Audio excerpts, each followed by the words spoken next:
अब देखें बच्चे। जी दिख रही है। ओके। तो आपने वो जो बुक्स मिल गई होंगी आपको, तो उसमें जी आपने देखा फर्स्ट चैप्टर, उसमें चीजें कम होंगी, है ना? जी। लेकिन मैंने आपको ना जितनी भी मेन मेन चीजें होती है ना, जैसे स्टार्टिंग में फिजिक्स के जो चाहिए होती हैं, वो मैंने आपको सारी बता दी है कि आप जब एएस में भी जाएंगी ना, तो उसमें भी यही चीजें आपको यूज होंगी। जैसे अनसर्टेनिटी इज वेरी इंपॉर्टेंट, ठीक है ना? उस पे आपका एक पूरा चैप्टर होगा। इसी तरह सिग्निफिकेंट फिगर्स, हर क्वेश्चन में आपको सिग्निफिकेंट फिगर्स यूज करने पड़ेंगे एएस में भी, ठीक है ना? तो उस पे आपने ज्यादा टाइम हमने लगाया था, ताकि अब आपका ना समझ लें एएस का भी एक चैप्टर हो चुका है। So next is, मैंने आपको दिया था कि डायमेंशन, इसी डायमेंशन फाइंड करें जिनकी क्या कहते हैं, find out the quantities having same dimension. ये मैंने लिख के दिया था। तो पहले तो आप मुझे बताएं आपने क्या ढूंढी है। मैंने मोमेंटम और इम्पल्स का सेम मिला था और फिर पहले हम लिख देते हैं, ठीक है, ये वाला सही है, इम्पल्स, इम्पल्स एंड, अब मोमेंटम, लीनियर मोमेंटम, इन दोनों की डायमेंशन क्या होती है? सेम होती है। तो मैं उनकी डायमेंशन भी लिख देता हूँ कि इन दोनों की डायमेंशन क्या है। के जी M1 L1 T-1, दोनों की डायमेंशन ना बच्चे यही है। और सेकंड आपको क्या मिला? Wait and force. गुड, कि आपके पास फोर्स है, वेट है, और तीसरा भी मैं आपको बता देता हूँ, टेंशन है। फोर्स का वर्ड यूज हो, वेट का वर्ड यूज हो, और या टेंशन का वर्ड यूज हो, इन सब की यूनिट ना न्यूटन ही होती है। तो फिर इन तीनों की जो डायमेंशन है वो न्यूटन वाली होगी, मीन केजी पर सेकेंड स्क्वायर। ठीक है बच्चे, दो हो गए। और आपको क्या मिला? Moment and work. Very good, कि वर्क है, एक हो गया हमारे पास वर्क, मोमेंट, जैसे वर्क हो गया, मोमेंट ऑफ फोर्स जिसे आप कहते हैं, है ना? Moment of force. और अगर आप सिंपल लैंग्वेज में कहें तो इसको हम टॉर्क कहते हैं, टॉर्क है। और एनर्जी भी, जितनी भी एनर्जीज है, काइनेटिक है, पोटेंशियल है, इन सब की जो यूनिट होती है ना, जूल्स होती है। तो इन सब डायमेंशन क्या होगी? सेम होगी, which is M1 kg metre square per second square. These are the dimension of these quantities, same होगी। और इसके अलावा बचे यानी, अब मैं आपको एक बस नेक्स्ट, ठीक है, लिखी। फोर में आपको बता देता हूँ कि जैसे आप ले लें, लेंथ है, लेंथ, डिस्टेंस, डिस्टेंस हो गया, डिस्प्लेसमेंट, डिस्प्लेसमेंट, और क्या चीज होती है? इन सब की यूनिट हम मीटर में लेते हैं ना। लेंथ हो गया, डिस्टेंस हो गया, और जी डिस्प्लेसमेंट। नेक्स्ट, डिस्प्लेसमेंट के बाद बचे, हम रेडियस को यूज करते हैं, रे, और रेडियस के बाद हम और क्या चीज यूज करते हैं? डायमीटर, डायमीटर, और वेवलेंथ, वेवलेंथ, और फोकल लेंथ, लेंसेज में वर्ड यूज होता है फोकल लेंथ, ठीक है? और इसी तरह, ठीक है, बस ये लिख लें फोकल लेंथ वगैरह। इन सब की यूनिट हमें पता है क्या होती है, मीटर। और मीटर के लिए हम क्या यूज करते हैं, L1। ठीक है, L1 यूज करते हैं। तो इन सब की डायमेंशन क्या है, सेम है। और इसके अलावा फिफ्थ लिख लेते हैं, एंगुलर मोमेंटम। एंगुलर मोमेंटम मतलब जब बॉडी सर्कल में मूव, उसका भी तो मोमेंटम होगा ना। तो जो एंगुलर जी। मोमेंटम है and Planck's constant. Planck's constant ये आप केमिस्ट्री में यूज करेंगे स्मॉल h से, फिजिक्स में भी यूज होगा लेकिन फर्स्ट ईयर में यूज नहीं होता। Constant, angular momentum and Planck's constant, इनकी डायमेंशन क्या होती है, सेम होती है, जो कि इसके इक्वल होती है, जूल सेकंड इनकी यूनिट होती है ना। तो एम मीटर, केजी मीटर पर second, KG metre square per second. ये जब हम चैप्टर 5 में फॉर्मूला पढ़ेंगे ना एंगुलर मोमेंटम का, उससे आपको यूनिट बन जाएगी। ठीक है, और इसके अलावा सिक्स हम लिख लेते हैं। सिक्स इज प्रेशर हो गया बच्चे, और स्ट्रेस, स्ट्रेस हो जाता है। और नेक्स्ट आपके पास इलास्टिक मॉडुलस, इलास्टिक मॉडुलस या एनर्जी डेंसिटी, एनर्जी डेंसिटी। कुछ चीजें आपको न्यू लगी होंगी टर्म्स, ये नेक्स्ट चैप्टर में आती जाएंगी। एनर्जी डेंसिटी, इन सब की यूनिट भी क्या होती है, सेम होती है।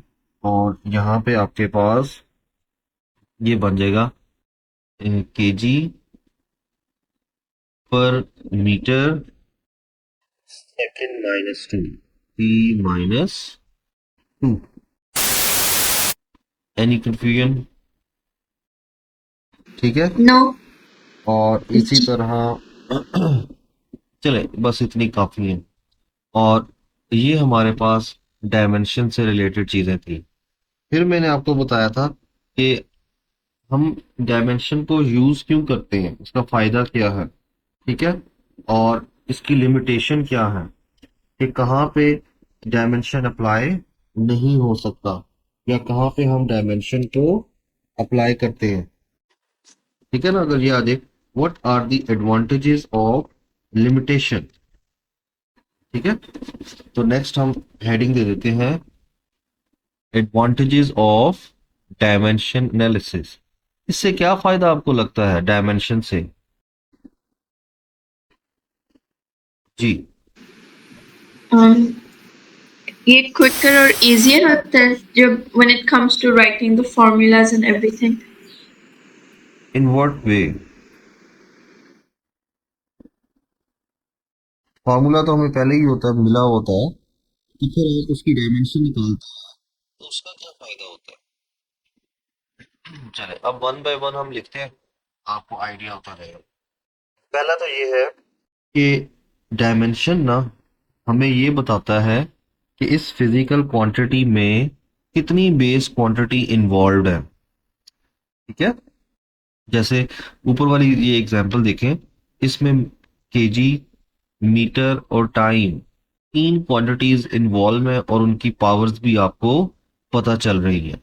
ठीक है, तो पहला तो हम लिखते हैं कि it gives relation of physical quantity with a base quantity. First है, it gives a relation of a physical quantity.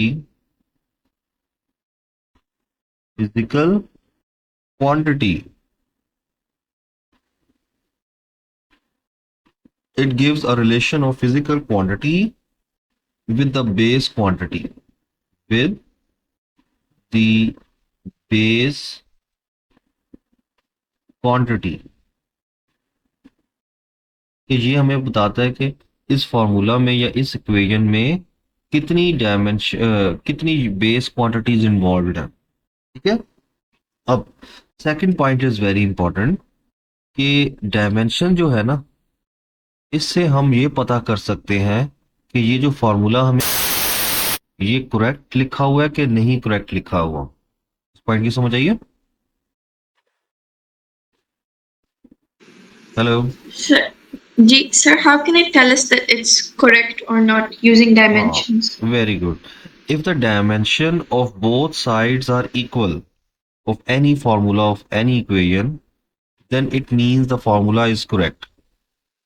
ठीक है। if the dimension of right side and the left side of any equation or formula are not equal, so it means the formula or equation is incorrect. अब उसको मैं example देता हूं, उससे आपको idea हो जाएगा। तो पहले तो हम लिखते हैं it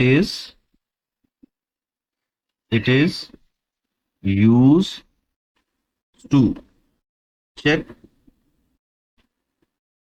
it is used to check of the equation.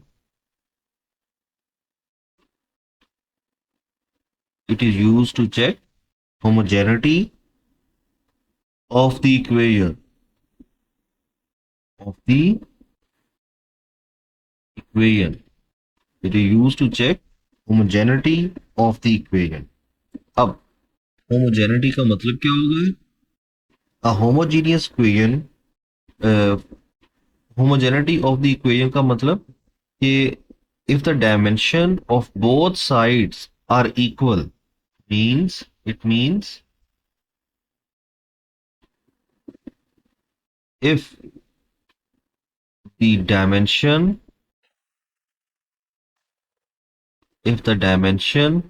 of both side of the both of any equation, if the dimension of both side of any equation are same, it means the equation is correct. Means the equation or formula is correct. ठीक है। कि जैसे आपको कोई भी formula दिया हो ना, और आपसे पूछा जाए कि क्या ये फॉर्मूला मैंने सही लिखा है कि गलत लिखा है, तो आप क्या करें, उसकी राइट साइड की और लेफ्ट साइड की डायमेंशन लें। अगर आंसर सेम आ जाए, it means the formula is correct. Next is, इसकी चले मैं आपको कोई एग्जांपल देता हूं।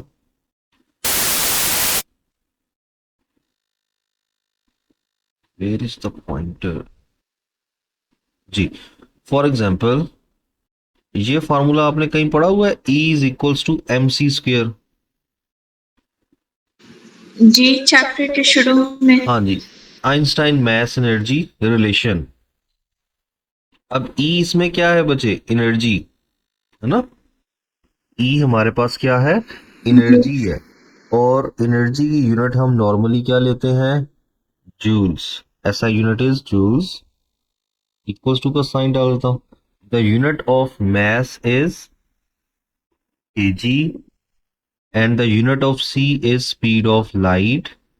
तो स्पीड ऑफ लाइट को हम लिखते हैं मीटर पर सेकंड होती है ना स्पीड की यूनिट, और इसका स्केयर ले लेते हैं। ठीक है। अब जो जूल वो किसके इक्वल होता है? न्यूटन मीटर के। Joules is equals to Newton metre.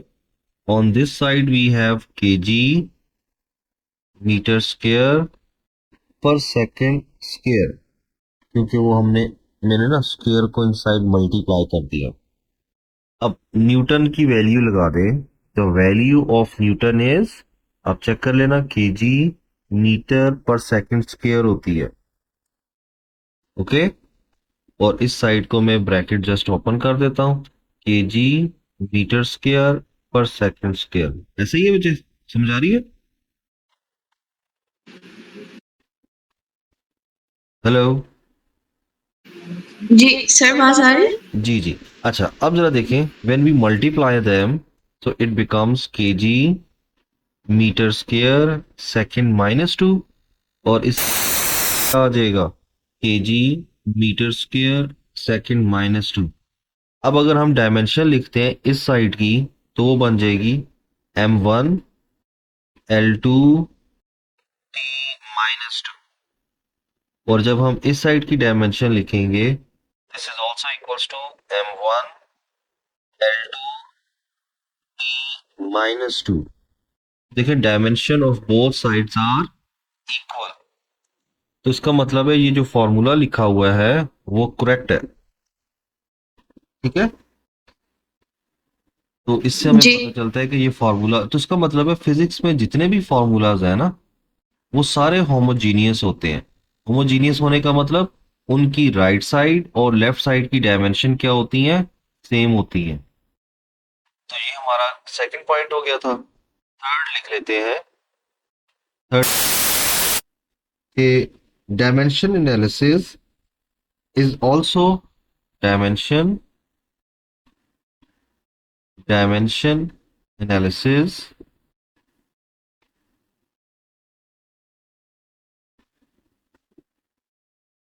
analysis are also used to derive the possible formula, derive the possible formula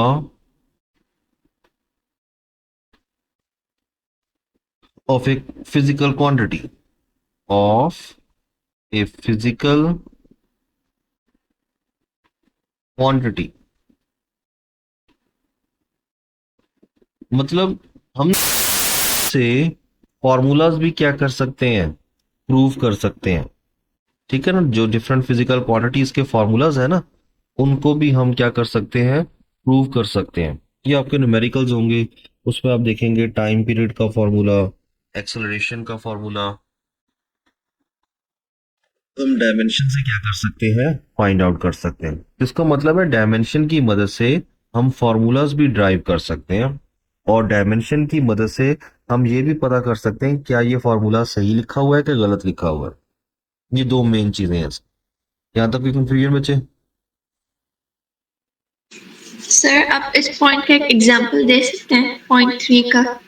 point three की, तो उसके जी लिए हमें ना एक क्वेश्चन बनाना पड़ेगा कि डायमेंशन को यूज करके ना हमें फार्मूला ड्राइव करना चाहिए। अब ये मैं कोई फार्मूला लेता हूँ।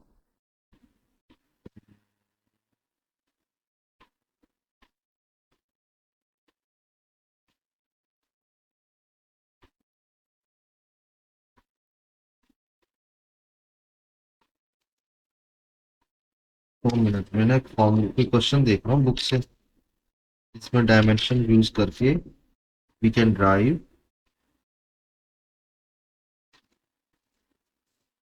फार्मूला।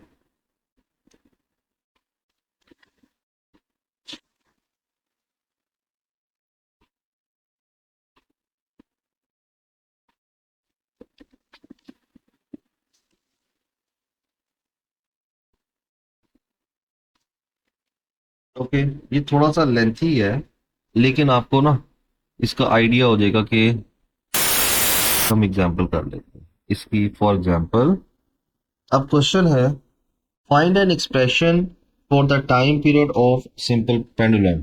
मतलब कहते हैं ऐसे मैं लिख देता हूँ शॉर्ट फॉर्म में, derive the formula, derive the formula for the time period, for the time period of simple pendulum, simple pendulum। ये थोड़ा सा लेंथी है। Drive the formula for time period of simple pendulum, ये question में लिखा हुआ है। कहते हैं द टाइम पीरियड में डिपेंड्स अपॉन, आगे इन्होंने क्वेश्चन में कहा हुआ है द टाइम में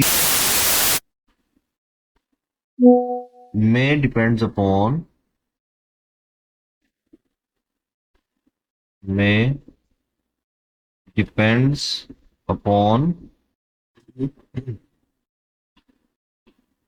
ए पार्ट में उन्होंने कहा हुआ है mass of the bob mass of the bob, ठीक है, कि जो टाइम पीरियड है वो मैस सिंपल पेंडुलम का जो बॉब है उस पर डिपेंड करता है।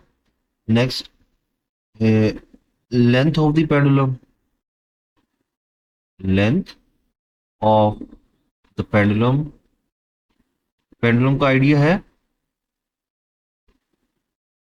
जी। ओके, थर्ड इज, ये क्वेश्चन में इन्होंने सारी चीजें दी हुई हैं, length of the pendulum, acceleration G. And value of, short form में लिख रहा हूँ, वैल्यू ऑफ जी इस पे डिपेंड करता है, where the pendulum is suspended. तो ये इन्होंने तीन चीजें दी हैं कि ना सिंपल पेंडुलम इन तीन चीजों पे डिपेंड करता है। बताएं फिर इसका फॉर्मूला क्या बनेगा। ओके, तो हम इधर मैं आपको डायग्राम भी बना देता हूँ। ये हमारे पास कोई भी रिजिड स्पोर्ट है, इसके साथ आपने एक स्ट्रिंग लगा देते हैं और उसके एंड पे आप एक स्मॉल मेटल का एक स्फेरिकल बॉब लगा देते हैं, ठीक है। This is a mass, a spherical bob whose mass is m, m is the mass of the bob, और इसकी जो लेंथ है l is the length of the pendulum। when we displace them, तो ये मूव करके इधर तक आ रहा है, ठीक है। मास दिया हुआ है, लेंथ दी हुई है, एक्सेलरेशन ड्यू टू ग्रेविटी दी। तो यहाँ पे हमारे पास, लेट्स सपोज आप बॉब को इधर ले आए हैं और कितने एंगल से मूव करवाया, थीटा से, ठीक है बच्चे। और जब आप उसको रिलीज करेंगे, they will start to oscillate about their mean position in this way. तो इस तरह वो simple harmonic motion execute vibrate करने लग जाएगा। अब हमने ना इसमें टाइम पीरियड का, what is the formula of time period, कुछ याद है आपको ओ लेवल में टाइम पीरियड का फॉर्मूला और सिंपल पेंडुलम? नहीं। अच्छा चलो ठीक। तो अब हम इसको सॉल्व करते हैं बाय यूजिंग डायमेंशन कॉन्सेप्ट। जैसे हम वैसे तो जैसे एक न्यूमेरिकल करते हैं ना, फॉर्मूलाज में वैल्यू पुट करते हैं, लेकिन यहाँ पे हमने जरा डिफरेंटली डायमेंशन को यूज करना है, ठीक है। तो यहाँ पे हम लिखते हैं कि सबसे पहले सॉल्यूशन में हमने फाइंड क्या करना है, we have to find the formula of time period, T में शॉर्ट फॉर्म में लिख रहा हूँ। अब इसकी स्टार्ट करते हैं, इसको कैसे कर देते हो, हमने फाइंड क्या करना है एंड ये इसका सॉल्यूशन यहां से स्टार्ट कर। सॉल्यूशन में हम लिखते हैं the from the given data, from the given data we have, कि जो टाइम पीरियड पे डिपेंड कर रहा है, उन्होंने बच्चे कहा था time period directly depends upon the mass, है ना। और फिर time period directly depends upon the length, और तीसरी चीज उन्होंने क्या कहा है, time period directly depends upon the value of, sir, yes. मैंने बताया था अगर उनकी रिलेशनशिप डायरेक्टली या इनवर्स क्वेश्चन में।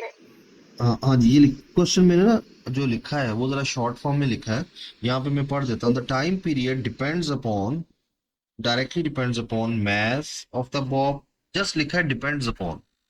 अब वो अभी तुमने मैंने लिखा है डायरेक्टली डिपेंड करता है ना, हो सकता है कि फॉर्मूला में वो इनवर्सली भी डिपेंड करे। क्वेश्चन में उन्होंने जस्ट लिखा हुआ है डिपेंड्स अपॉन, डिपेंड्स अपॉन, ये नहीं बताया आइदर डायरेक्टली और इनडायरेक्टली। ठीक है, वो अभी हम जब फॉर्मूला ड्राइव करेंगे एट द एंड देखेंगे कि कौन सी चीज डायरेक्टली डिपेंड कर रही है और कौन सी इनवर्सली। ओके। तो हम शुरू में डायरेक्ट ले लेते हैं हाँ, हमेशा। डायरेक्ट, ये हमेशा आप डायरेक्ट से स्टार्ट करेंगे। अगर जी उन्होंने बताया होता कि ये इनवर्सली है तो फिर आप इनवर्सली लेते। ठीक है। सो जी अब जरा देखें, यहाँ पे मुझे नहीं पता कि m की पावर या l और g की पावर क्या होगी। ठीक है ना, तो मैं लेट कर लेता हूँ। The power of m is a। ठीक है बच्चे।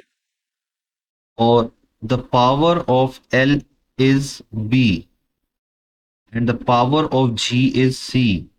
हो सकता है a की वैल्यू 1 हो सकता है वैल्यू 2 हो, है ना। डिफरेंट पावर्स होती है ना हमारे पास। So this is equation 1, 2 and 3। इसको जरा हम कंबाइन करके लिख देते हैं। Combining equations, combining. तो फॉर्मूला हमारे पास बन जाएगा t proportional to m power मैंने a सेट की हुई है, l power b and g power c set की हुई है। ठीक है, एनी कंफ्यूजन यहां तक अभी? नहीं। And this is our equation number 4। Now proportional को खत्म करने के लिए वी यूज सम कांस्टेंट, और प्रोपोर्शनल को रिमूव करने के लिए कांस्टेंट लगाते हैं। तो हम कांस्टेंट, और आ जाएगा एम ए एल बी जी सी। इसको बल्कि इक्वेशन 4 कहते हैं, ऊपर वाली को रेज कर देते हैं। अब next, now take the dimension on both side, take the dimension on both side, the dimension on both side. और उसके लिए हम क्या करेंगे, हमें पता है टाइम पीरियड, टाइम पीरियड की यूनिट क्या होती है बच्चे? सेकंड ना। जी तो सेकंड के लिए हम क्या यूज करेंगे सिंबल? टी पावर 1, है ना।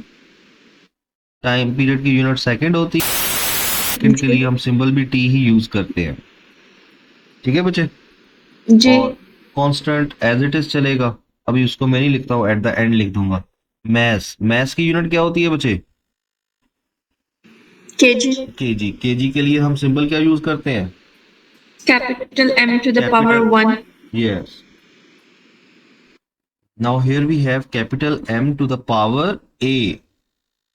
A is any unknown variable. Where is my point? तो हम लिखेंगे capital M to the power 1 होता है, लेकिन यहाँ पे अभी हमें नहीं पता ना फॉर्मूला में क्या आएगा, हम A ले रहे हैं। और जी लेंथ के लिए आपको पता है कैपिटल L यूज होता है, और उसकी पावर क्या है? ये यहाँ पे B है। और G जो होता है वो एक्सेलरेशन होता है, एक्सेलरेशन की यूनिट होती है मीटर पर। हम लिखेंगे L T माइनस 2 और इसकी power C। This is the value of G, unit of G metre पर सेकंड स्क्वायर, एंड C बाहर आ गया। अब थोड़ा सा ब्रैकेट्स को हम सेट करते हैं। Here we have T power 1, on this side we have M power and then यहाँ पे L दो दफा लिखा हुआ है ना, तो हम ऐसे कर सकते हैं। यहाँ पे L की पावर क्या है बच्चे? B B। और बेस सेम हो तो पावर्स क्या हो जाती हैं? Add. and B plus C आ जाएगा। ठीक है, और यहाँ पे आ जाएगा T and it's power is -2C। Is it clear? जी ओके, जस्ट मैंने ब्रैकेट्स को ओपन किया है, जो सिमिलर थे ना जैसे L, उसको मैंने इकट्ठा कर दिया और T को अलग कर दिया। Now comparing the dimension on both side, comparing, ये पॉइंट इंपॉर्टेंट है यहां से, comparing the dimension on both side, on both side.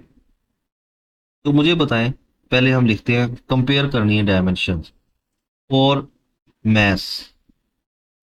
मुझे बताएं लेफ्ट साइड पे मैस की कोई डायमेंशन है? नहीं। नहीं है, तो यहाँ पे हम लिख देंगे कि 0 है। और उस साइड पे जो मैस की जो पावर है वो क्या है? ए।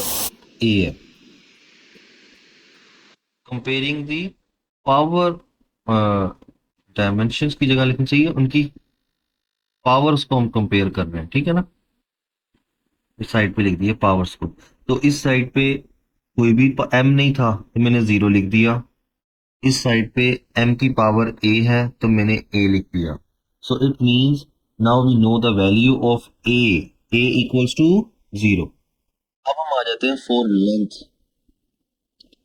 लेंथ की मुझे बताएं लेफ्ट साइड पे क्या पावर है? बी प्लस सी। लेफ्ट लेफ्ट पे लेफ्ट पे जी। 0, and on the right we have b plus c। इसको मैं ऐसे लिख देता हूँ, ये पहली इक्वेशन, ये सेकंड बन गई। और अब आ जाते हैं फॉर टाइम। और यहाँ पे हमारे pass on the left side the power of t is 1, ऐसे ही है बच्चे। जी। और यहाँ पे आ जाए, इस साइड पे पावर क्या है? -2c। Is it clear? जी वेट सर। यस। सर हमने वो कांस्टेंट भी लिखा था ना बीच में। वो हाँ जी, वो मैं अभी एंड पे लिखूंगा, ठीक है। हाँ ओके। वो आप समझ लें सबके जी साथ चल रहा है, वो बार बार लिखना पड़ता है इसलिए मैंने अभी नहीं लिखा। यहाँ से मुझे ओके। बताएं c की वैल्यू क्या आ जाएगी? c बिकम्स -1/2 बन जाएगा। जी इसको मैंने c को सेपरेट कर दिया, 2 को तो जाके डिवाइड कर दिया। नाउ पुट इन इक्वेशन 2, ये हमारे पास इक्वेशन है, इसमें आपने पुट कर देनी है value of c। Now when we put the value of c, so we have b plus minus c की जगह पे क्या आ जाएगा बच्चे? c की जगह पे आ जाएगा -1/, -1/2। On the other side it becomes क्या बन जाएगा? +1/2 व्हेन वी शिफ्ट देम। अब जरा देखें, now we have all the unknown values. a की वैल्यू क्या आई है बच्चे? 0, है ना।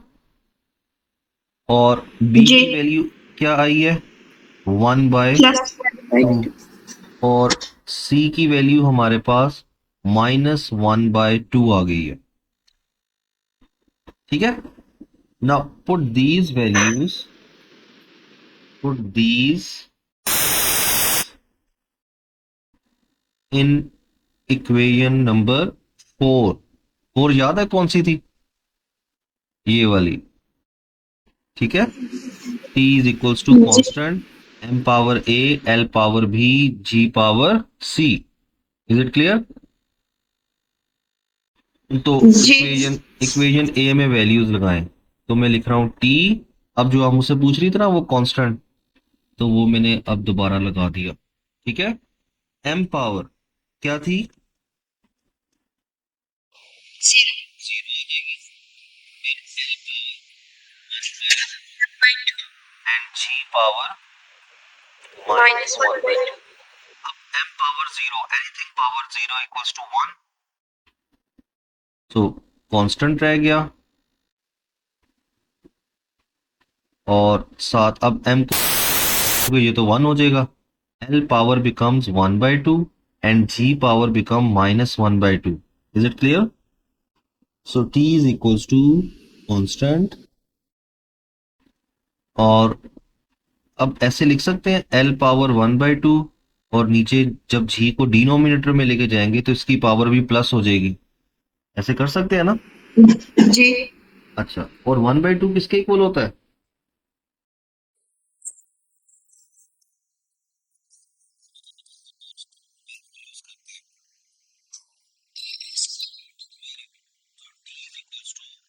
कांस्टेंट L/G लिखते हैं, और दोनों की पावर 1/2 है, so we use 1/2। T is equals to constant, और अंडर रूट लगा देंगे आप L/G।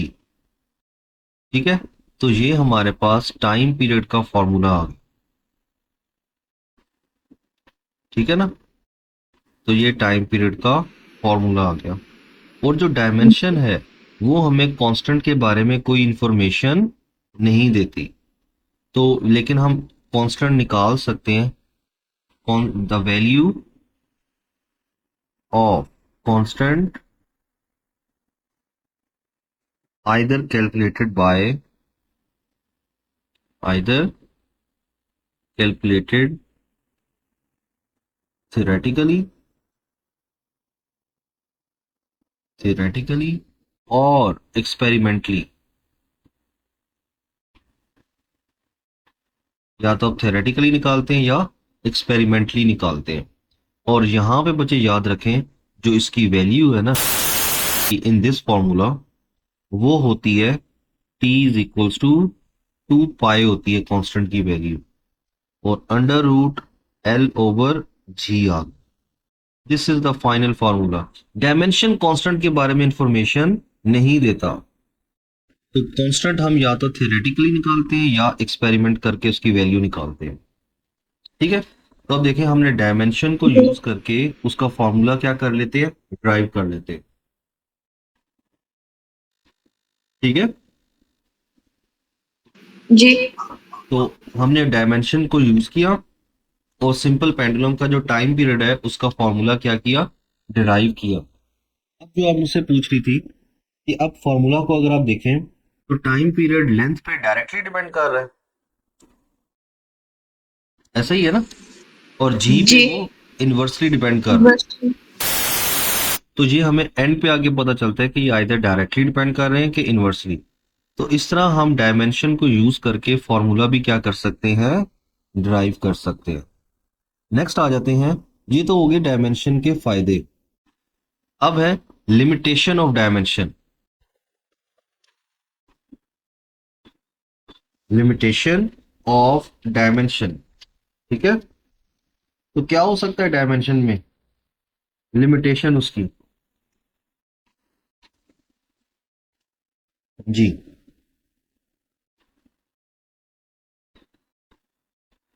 आपको आवाज आ रही है? जी आ रही। Okay, limitation of dimension.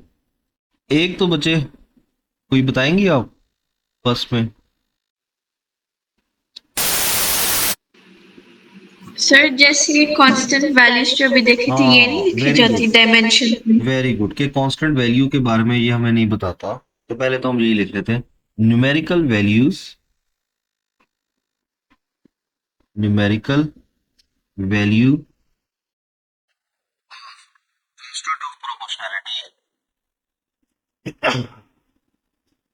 Of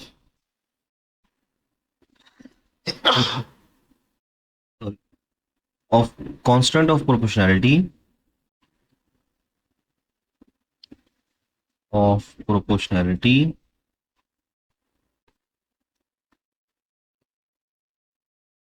numerical value of constant of proportionality in an equation, in an equation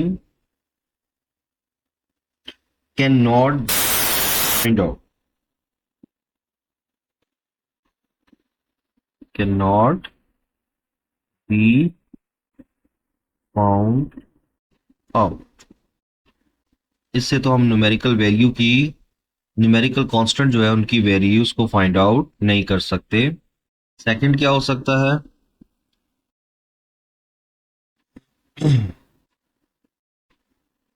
जी, अब देखें कुछ जैसे हमने कहा था ना 6 7 मैंने आपको लिखवाई थी, कुछ क्वांटिटीज ऐसी हैं जिनकी डायमेंशन क्या होती है, सेम होती है। ठीक है, तो जब कुछ क्वांटिटीज की डायमेंशन सेम होती है तो आपको अगर डायमेंशन लिखा हो ना,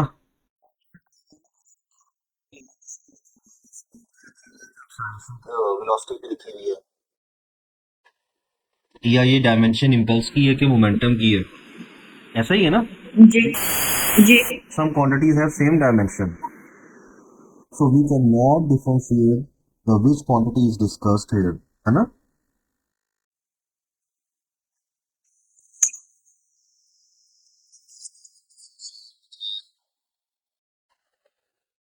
It does not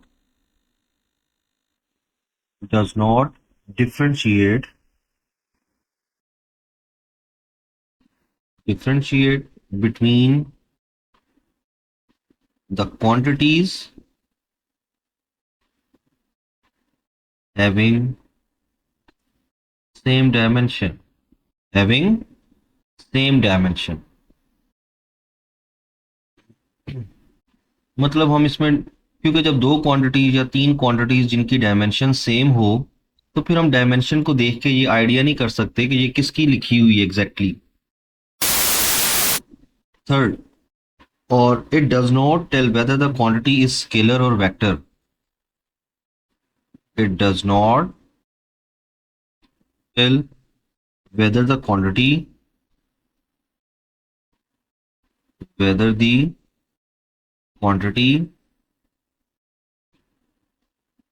is scalar or vector, whether the quantity is scalar or vector। और इसी तरह फोर्थ हम लिखते हैं, जैसे फिजिक्स में ना कुछ फॉर्मूलाज में ट्रिग्नोमेट्रिक फंक्शन मतलब साइन कॉस टेंजेंट वगैरह आ जाता है, या इसी तरह लॉगरिदम आ जाता है, उनके बारे में भी डायमेंशन कोई इंफॉर्मेशन नहीं देती। द फिजिकल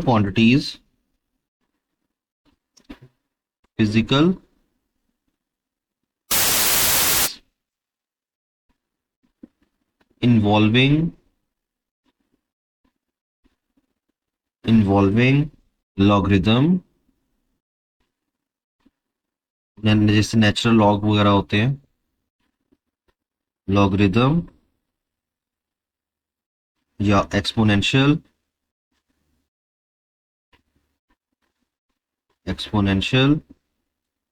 और trigonometric function.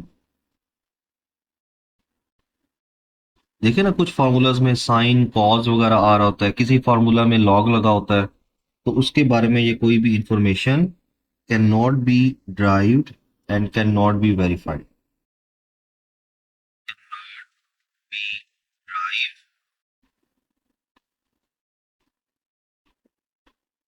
It cannot be verified by dimension, by dimension, कि आप डायमेंशन से लॉगरिदम साइन कॉस फंक्शन या एक्सपोनेंशियल फंक्शन को ड्राइव नहीं कर सकते। ठीक है, और लास्ट पॉइंट लिख लेते हैं फिफ्थ, कि कुछ क्वांटिटीज ऐसी होती हैं जिनकी यूनिट ही नहीं होती। तो याद है ऐसी कौन सी क्वांटिटी है? efficiency जी गुड। एफिशिएंसी, स्ट्रेन, मैग्निफिकेशन, इनकी कोई यूनिट ही नहीं होती है, तो फिर इनकी डायमेंशन भी नहीं होती। तो उसका मतलब है डायमेंशन यूनिट लेस क्वांटिटीज के बारे में कोई इंफॉर्मेशन नहीं देती। ठीक है, it can not provide any information, it does not provide any information about unitless quantities, unitless quantities like जैसे आपने कहा एफिशिएंसी, और स्ट्रेन और मैग्निफिकेशन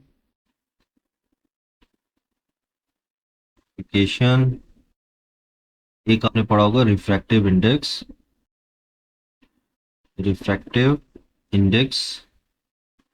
एक्सेट्रा। इनके बारे में कोई इंफॉर्मेशन नहीं देती है। ठीक है बच्चे, यहां तक देखिए कोई कंफ्यूजन? नहीं। अब मैं आपको कुछ थोड़ा सा एक्स्ट्रा बता देता हूं कि एक आपको पता होना चाहिए डायमेंशनल वेरिएबल। छोटा छोटा करके लिख देता हूं। डायमेंशनल वेरिएबल, ठीक है। दूसरा आपको पता होना चाहिए डायमेंशनल कांस्टेंट।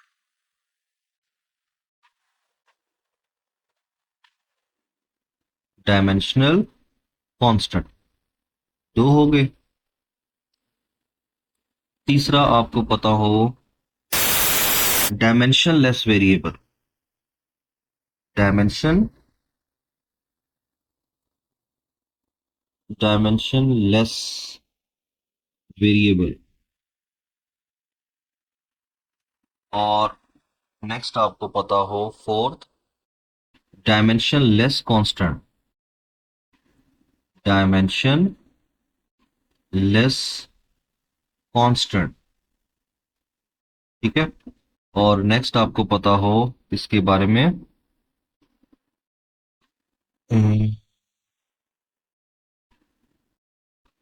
बस ठीक है, डायमेंशनलेस कांस्टेंट।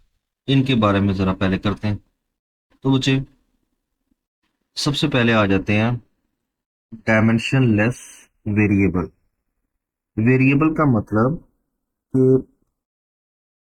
जिन ऐसे डायमेंशन का मतलब चीज जिनकी डायमेंशन तो होगी, ठीक है ना, ऐसे लिख देता हूं। दे हैव डायमेंशन, इनकी डायमेंशन बच्चे होगी, but but variable magnitude, variable magnitude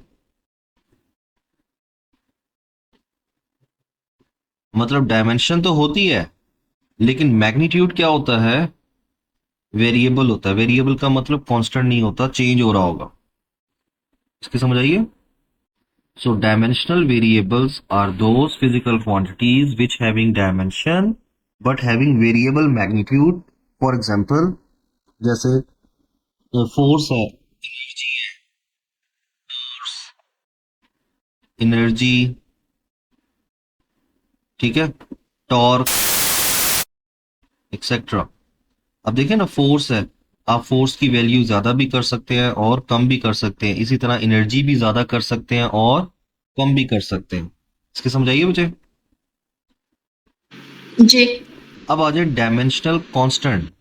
मतलब डायमेंशनल कांस्टेंट का मतलब they have dimension and but having but have constant constant magnitude। मतलब मैग्नीट्यूड इनका कांस्टेंट होता है। लाइक फॉर एग्जांपल हम लिख लेते हैं speed of light.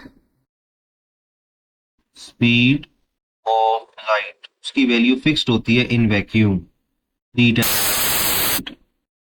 Planck's constant, Planck's constant, Planck's constant उसकी वैल्यू भी कांस्टेंट होती है 6.34 टेन पावर -34। और नेक्स्ट आपके पास ग्रेविटेशनल कांस्टेंट।